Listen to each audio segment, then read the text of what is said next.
I feel like this will be my holiday look sa 24. Pero, tingnan natin.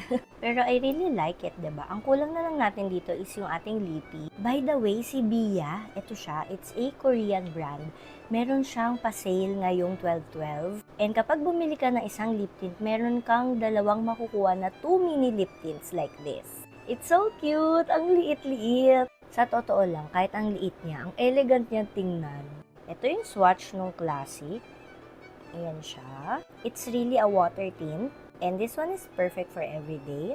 Ito na siya sa lips. Ang ganda ng kulay. 09 Classic Look. Ang ganda niya.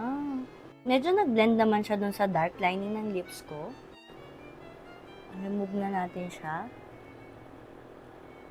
Pero nag-iwan siya ng stain. Super perfect to for holiday season. Like, pag kumain ka ng kung ano-ano, diba? At least may stain pa yung lips mo. Hindi ka mamumutla. And this one naman is Fleur, look. Ooh, I like this color. Hindi siya masyadong loud. And parang nakaka-fresh yung kulay niya. Ooh, parang okay siya sa blush ko ngayon. 02 Fleur, look. Ang ganda din niya. Again, this is 09 and 02.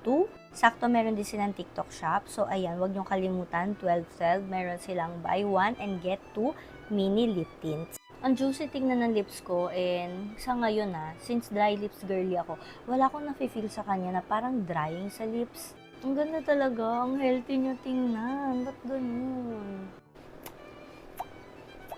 Ganito lang yung nagtatransfer sa kanya, sobrang onte. Tapos, ayan nag-stick na siya sa lips niyo. Amazing! Dali ko siya dyan sa yellow basket. Sayang parang matay din Tapos meron ka pang 2 mini lip tints na makakuha. Uy, ba sulit yun?